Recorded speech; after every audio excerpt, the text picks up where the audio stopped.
She gave him no reason except that she accepted his offer. He offered her no reason but an idea. As drunk as he was, everything was clear. He wanted her to be around for the collapse that would mother his idea. She was proof. Not the proof from suspicion, but the proof from 1 + 1. He held her in high regard and was willing to protect her from him if needed. He needed more than he wanted only because he always got what he wanted. As much as she was to him, she was nothing to him until she was around him, or when he was too drunk to write, but drunk enough to promise that he would call her tomorrow. Tomorrow always came, but the call didn't. Days would pass and no word from him was received by her. He had this tendency, dependency, code, affliction, addiction that he lived by and vowed to himself under the watch of God's eyes that he would, since the one who abandoned him, never put anyone before him, and he was sticking to it.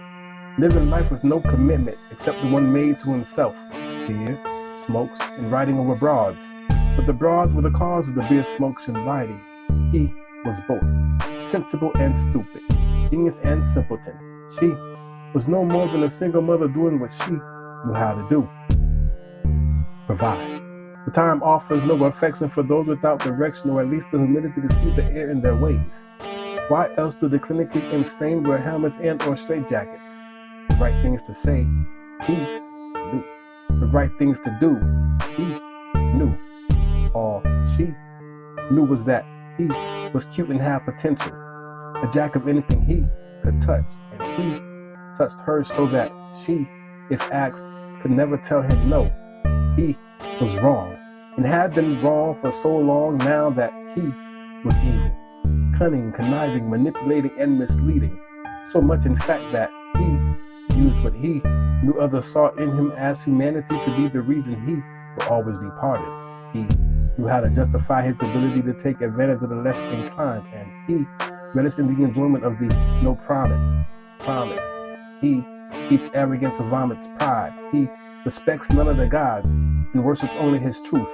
A liar so honest in his expression that even he himself believes the lies that he tells to Jezebels and whores alike, because it occurred to him that the right hoe with the right rehabilitation can be a housewife, because he knew not just him, but most, if not all, men are gullible, even the homosexual, to the beguiles and charms of women. He wanted her for his experiment, yet the women conquered the world. But what of him could he give to her, to convince her that he was not to her what the previous men were, without doubt or care for what her response would be, or how damaging to his ego it could be?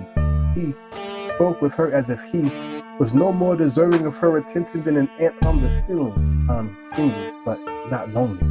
Allowing her to believe not in happily ever after, but in happy until better than him arrived. He was the Hitler of romance, the Dr. King of bitch please, all purpose and intentional. For every back door, a back door. His way out was up front. He wanted no more than what he wanted, and until he attained it, he kept her, giving her reason to confide and cling to him. He became friend and jackass, lover and enemy, trusted only because he was too drunk to remember. She thought as all those before her had thought. One day he will want her for more than his pleasure, but one day turns into whenever, and whenever turns into at least he still does. And because he still does, he sets for his rat the finest cheese at the end of the maze, if she can make it that far.